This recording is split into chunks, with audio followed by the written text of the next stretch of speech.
I'm super happy to be here with Mark Jacob, who is a former editor of both the Chicago Tribune and the Chicago Sun-Times. He's the person I wanted to speak to, about what's happening in Chicago on the ground, but also like how local media are covering it. He and I regularly do, for those who are subscribers of America America and his Stop the Presses, you would know that we do a regular on target media coverage piece every week or maybe every other week. But we felt it was important to do this one as a live conversation, and really for me to benefit, and I hope everyone else to benefit from Mark's insights about both what's going on the ground, but also what's going on in terms of the media's coverage of Chicago. So thank you, Mark. Say that this is a local story for me. I didn't. It's just a shame that Chicago's been targeted this way by Trump. For doing what? For voting against him, I guess. Yeah. And not paying loyalty to him, and for having a governor and a mayor who stand up for the citizens. So I'm sorry to say it's a local story. It sure is, and I've been paying attention to it and interviewing various people related to it, going out to protests and trying to track it. So happy to talk about it. Yeah, thanks. And look, I will say from the outset that I'm a Chicago native, so I have particular affection for the city. I lived there until I was 18. And I try to get there as often as I can, which is not often enough. But I feel a particular, personal affront in terms of what's happening there. I feel it everywhere in the country, honestly, but I feel it particularly in Chicago because I do, like you, I do know the neighborhoods, and I feel like I have a strong sense about the people. So let me take a minute, if I can, and give a little bit of a setup for our conversation. Donald Trump promised. He threatened that he was going to wage war against Chicago a month ago when he posted an appalling Apocalypse Now style image with statements like, "I love the smell of deportations in the morning," and quote, "Chicago is about to find out why it's called the Department of War." Now, so far, the judges have blocked the deployment of the military occupation. They haven't been sort of, let into the city per se. Maybe you can talk about that, but that hasn't slowed down the regime's military style operation. Federal troops, federal agents, dressed up like soldiers with tactical military gear, ramming civilian vehicles, firing tear gas into crowds of bystanders and attacking local people, including American citizens, with rubber bullets and pepper spray and, of course, physical assault. People are being detained without warrants and without due process. That's just a little snapshot of a deeper problem here, and a lot of painful detail. How would you describe the general response, sort of the general feeling amongst local people? I think most Chicagoans think it's an invasion. This is a city of immigrants. It was built by immigrants. There's still a very strong immigrant population, and it's not. People in Chicago don't view that as being a bad thing. They view it as being a very good thing, as a way that the city has all these interesting influences: great music, great theater, great restaurants. Immigrants make Chicago great. And so when you say, well, we're cracking down on immigrants, that's a bad thing in Chicago. Nobody wants that. And or hardly anyone wants it. The polls show overwhelmingly that Chicagoans resent this invasion by the feds. And we really feel like we're being victimized here.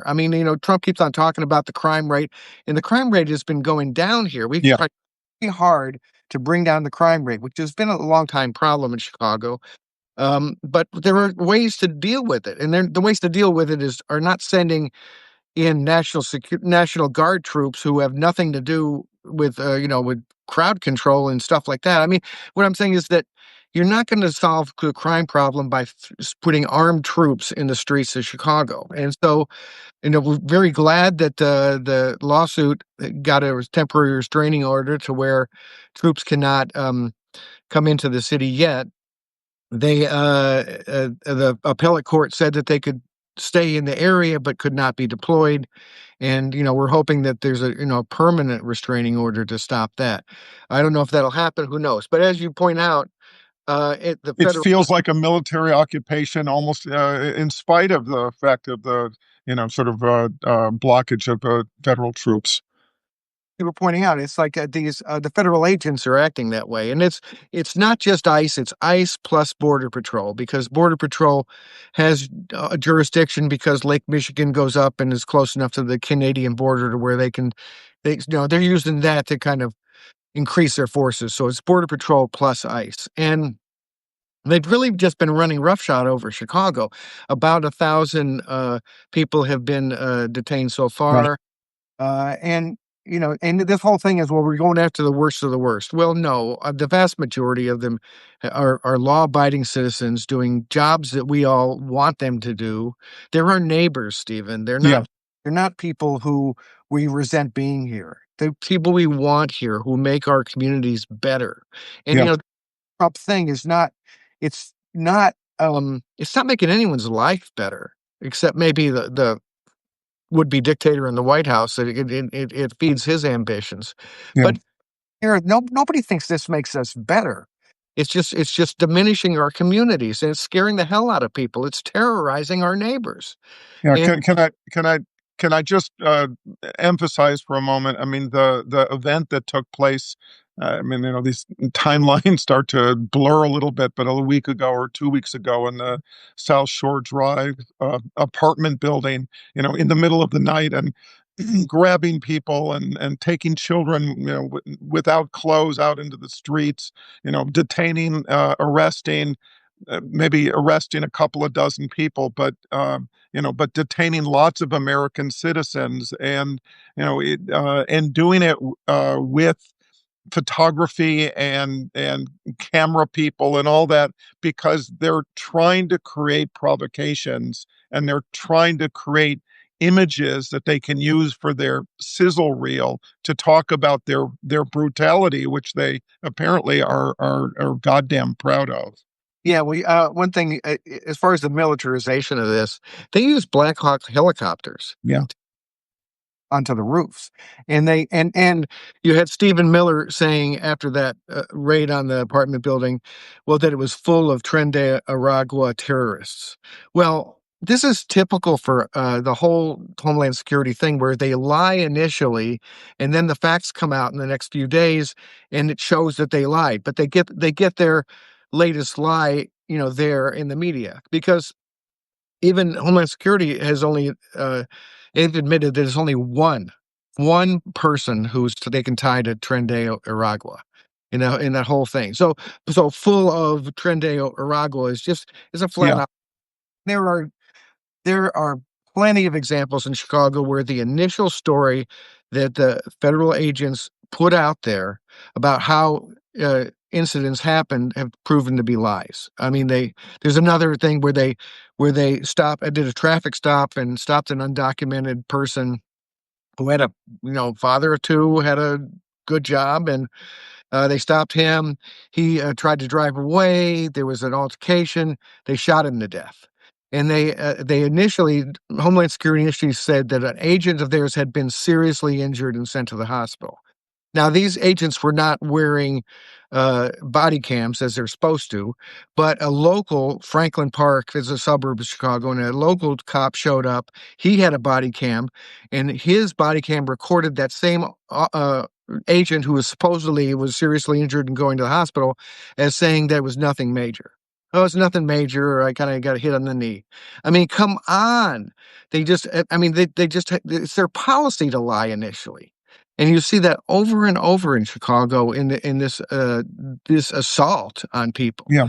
So part of this is to create fear, to intimidate, to convince people that they're living, that there is crisis, right? I mean, that justifies this escalation. I mean, this is again, this all sort of originates from the guy who, in his first inaugural was talking about American carnage, somebody who throughout his, criminal career, let me put it that way, throughout his adult life has been always trying to escalate violence and incite violence and with this kind of sadistic need to say that you should come in and execute the Central Park Five, and we need to crack down on all of the violence of all these terrible people. Well, now he has all of the machinery and all of the power, all of the federal government, and without any guardrails to be able to pursue his dark and ugly mission. From the outside, it's hard not to sort of look at this thuggery and say, "My God, Chicagoans must be frightened." I mean, what's your sense about what sort of, it's a general question. What are people feeling? But, maybe specifically, do you have a sense that the streets are emptier than they usually are? I think some people are hiding in their houses for sure. And there's some activists. I was at a activist gathering recently in which they talked about making sure that people who are afraid to go to their jobs, had food on the table and stuff like that. So this is really bringing together Chicagoans. There's Mm, a um, and in a peaceful way. This is the thing. I mean, Stephen, the New York Times had a headline this morning that said Chicago's uprising against ICE. mm, That's crazy. This is not an uprising. The Chicagoans are peacefully defending themselves against ICE violence. And this is not the idea that there's some uprising that's got to be put down is exactly what the Trump yeah, regime. They want that kind of idea that, oh, we're all rebellious here in Chicago and we need troops to put it down. That's not what's happening. You're having very peaceful protests and activity. You have there have been these gatherings in Chicago that they're labeling whistle mania. mm, That is creating packets in which people have whistles that they can blow loudly if they see ICE in the neighborhood to warn other people. Well, then that's not like some sort of mean attack on ICE. That is neighbors trying to defend themselves yeah, against of federal agents. And, there's a lot of activity like that. There was an incident yesterday on the southeast side of Chicago in which the ICE people were chasing some car that they thought had undocumented workers in it, and they rammed the car. Then they stopped, and then a crowd started gathering, and the people in the crowd were like, they were yelling, "Get out of our neighborhood" and stuff like that. That's not violence. That's them right. yelling at ICE to get out of their neighborhood. Well, ICE reacted by tear gassing, a Chicago neighborhood. Yeah, Tear gas. I saw the video, and there's somebody with a baby in a stroller, sort of trying to like escape the tear gas. Right, and they also tackled people. They grabbed a 15-year-old US citizen and held him for 5 hours until releasing him.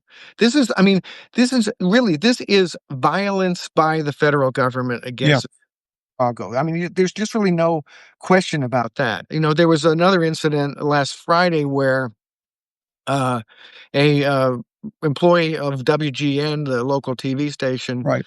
Producer.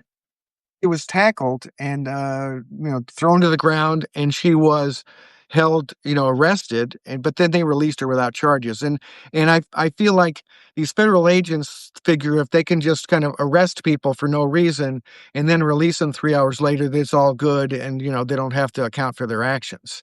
I would hope that she and others would sue them, Yeah. make them accountable for their actions.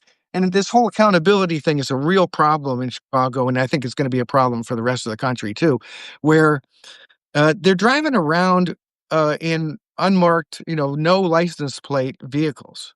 That's against state law. They're not Mm, supposed Nobody's supposed to do that. They're wearing masks. And again, who wears masks if you're like a legitimate law enforcement? And they are not identifying themselves in any way. I mean, this and you think about this. You're just a regular person on the street in Chicago. minding your own business.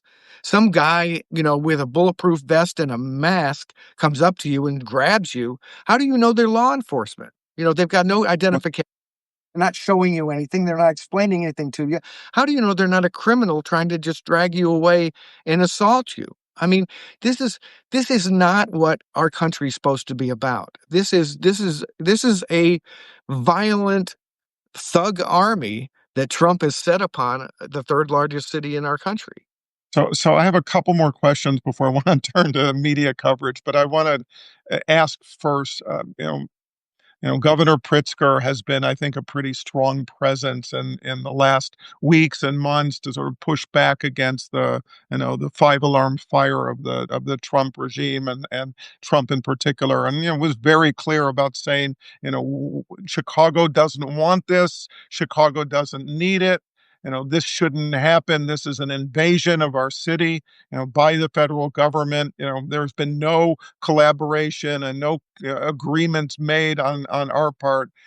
That's all been good. I wonder whether you think Pritzker has done enough, and specifically, is the next stage of this? I mean, does the city have the authority to start arresting ICE agents, people who are acting illegally? Do you think he'll take a step like that? Well, I don't know. See, the thing that the real problem here is that I feel like you kind of got at this. The whole purpose of this is to create provocations, is to create excuses to get even more violent and Right. crack down on things. So that kind of action by Pritzker might precipitate that kind of action. So I don't know. I question whether he would do that, but I mean, he would have the legitimate right to, or local authorities would. They are committing crimes on the streets of Chicago, so it's not that they're so. Well, and that's part of the problem, right? I mean, whether it's Chicago or whether it's Washington or whether it's Portland, as they pursue their provocations and try to create conflict, the problem is that they think they can do it without accountability, without consequence. And, the fear of the escalation causes the local authorities not to, in my view, respond appropriately, which would be to stop it. Well, it's tricky because, for example, at the Broadview ICE facility, that's in the western suburb of Chicago. That's where they're taking a lot of the people that they snatch off the streets. And there have been big protests there, and there have been some clashes because, honestly, the people at ICE, apparently like using tear gas because they're using it a lot. Yeah, Incident that got some publicity because there was video of a Presbyterian minister who was shot in the head with pepper balls. yeah, So they're taking pot shots at protesters. There's been a federal lawsuit about that, and in order that the ICE stop doing that, that they stop shooting and using tear gas at protesters and journalists. And they got a court ruling, a temporary restraining order there, but that's been kind of widely ignored by ICE too. I mean, they're going to do what they're going to do. yeah, Uh, they're just really kind of lawless, and that puts Pritzker in a tough situation. He has deployed some state troopers out to the Broadview facility to kind of get between the protesters and ICE agents, to try to kind of quell violence, and that's caused some annoyance to the protesters, who think that in effect the state police are working on behalf of ICE. But it's a tricky situation for Pritzker. In general, I think people are very supportive of what he's done. yeah. I mean, he's taken really clear stands.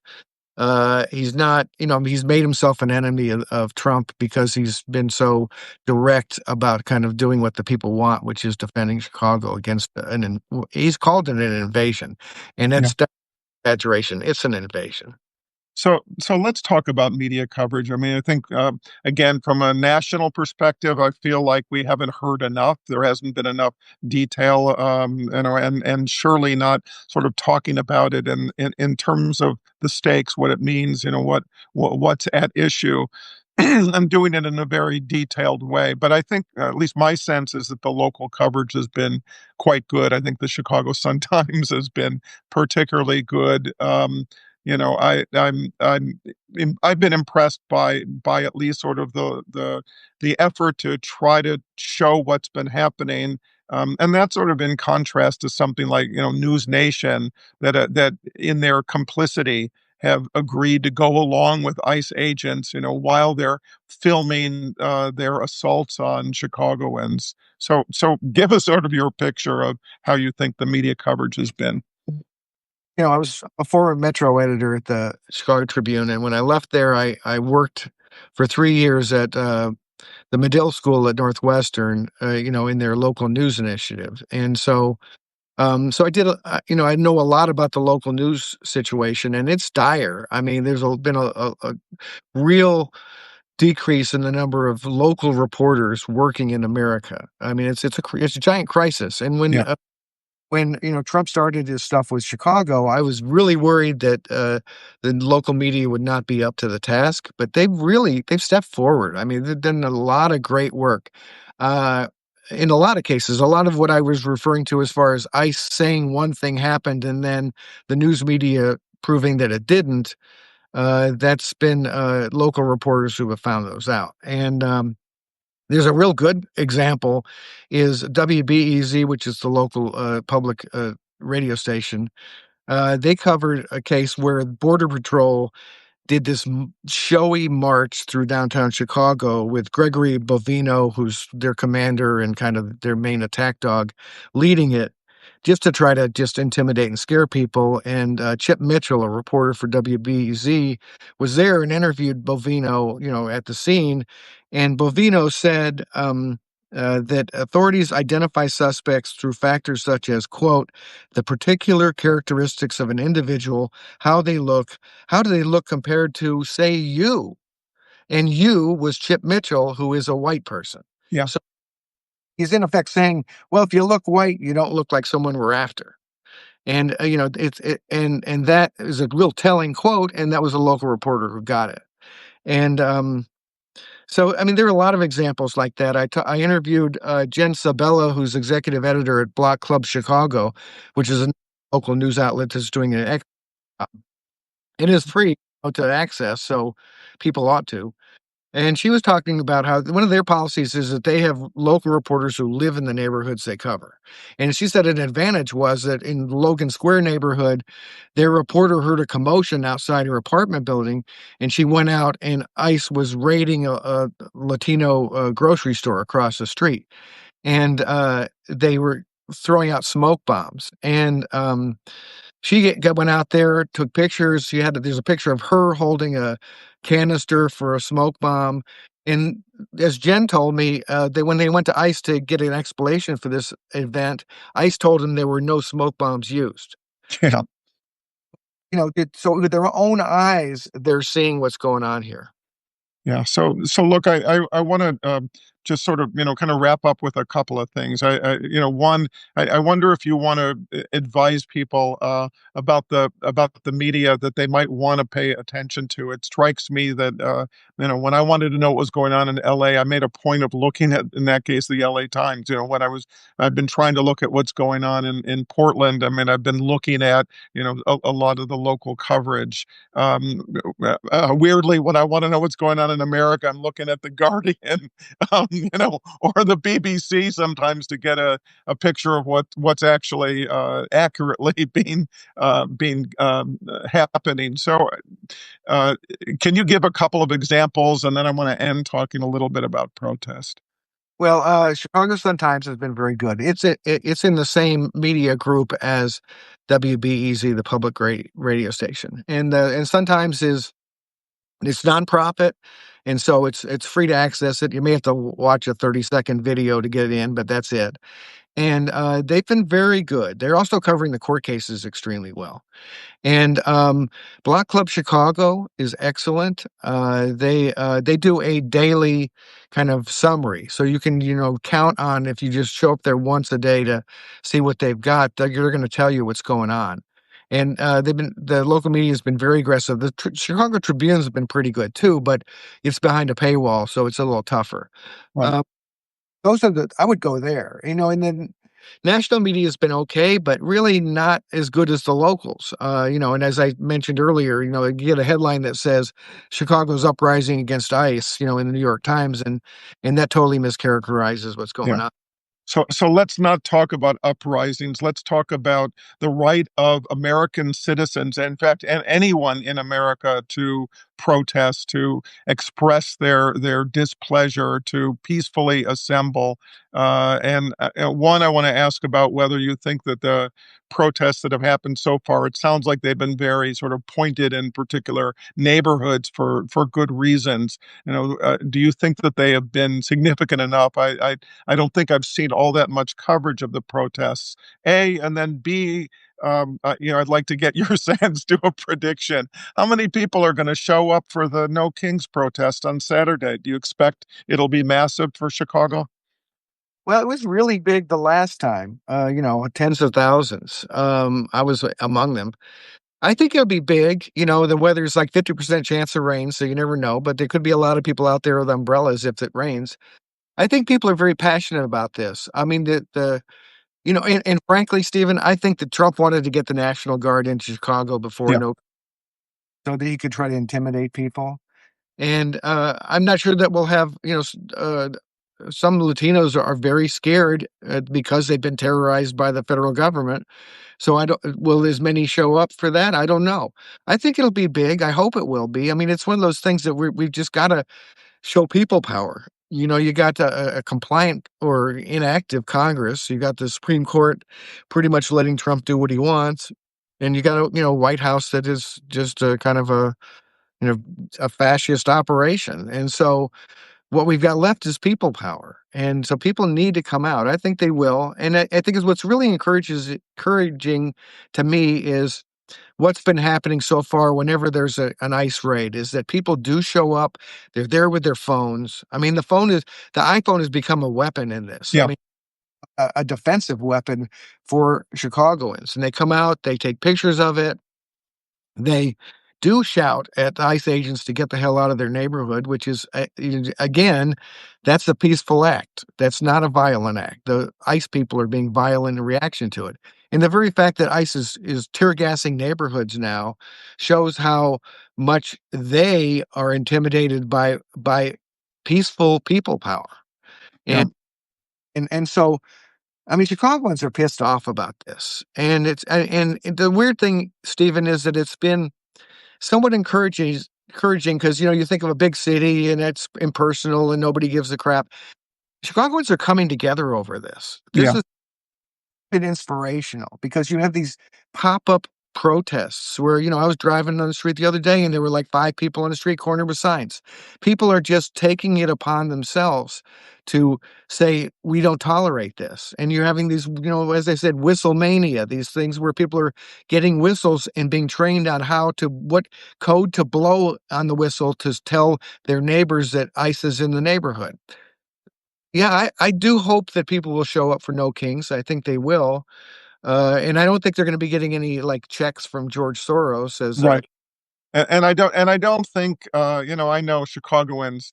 I mean, a little rain shouldn't slow them down. I don't anticipate it. I was in New York actually during the last one. There was rain. People showed up. A little rain shouldn't be a discouragement. And look, I've said this before. It's so clear that the effort of this regime is to convince people of their powerlessness in the face of their thuggery. And I think this is an opportunity. It's true on Saturday, October 18th, with No Kings protest, and beyond. Every day there's an opportunity to speak out and to stand up and to show that you actually, care about your country, you care about democracy, and you're not going to let this thug regime actually control our future. And look, they want us to think that their victory is inevitable. They want to think us to think that there's nothing we can do. And it's sometimes when if you feel alone, it's very easy to feel like, oh, there isn't anything I can do, and this is overwhelming, and it's demoralizing for people. But that's why you know going to these protests, and I hope 12 million or more people, 3.5% of the country's population shows up at these, now 2,500 events around the country and actually beyond the US. And, this is an opportunity for Americans to show their solidarity with other people, other Americans, and express their commitment to the survival of our republic. I mean, I think it's that seriousness. It's that serious, and at the same time, I mean, I think there's reason in this moment. There is reason for uplift, to know that there are actually a lot of others that feel like you do, and who aren't going to let it happen. Yeah, I wanted to emphasize that. These are not like, downers. These events are uppers. They're people who are with other people. They've got a sense of humor. Some of the signs are funny and clever, and it's people who love this country getting together. And it is, this It's a idea. love rally. It's not a hate rally. What the Republicans are trying to lie it is. It's terrible that they're doing that, I guess, but that's par for the course. It's people. It's really. I mean, you leave that kind of rally with with inspiration. That there are a lot of people like you that just love our country and won't let it kind of go down the tubes because of these horrible people. Yeah. Yeah. So listen, I want to just thank everyone who's shown up here, to hear Mark and myself, and maybe get a little solidarity with each other. If you haven't checked out Mark's Stop the Presses, make a point of doing so. If you haven't checked out America, America, I hope you'll do so. Mark and I are both doing what we can as often as we can to try to push back against this hostile regime and its appalling agenda. And every little bit helps. You always feel like you can do more, but every little bit helps. And at the center of this is about building community. So thanks everyone for joining us. And well, you'll see Mark and I again, at least in a recorded version, for On Target in the weeks ahead. Thanks so much, Mark, for taking the time.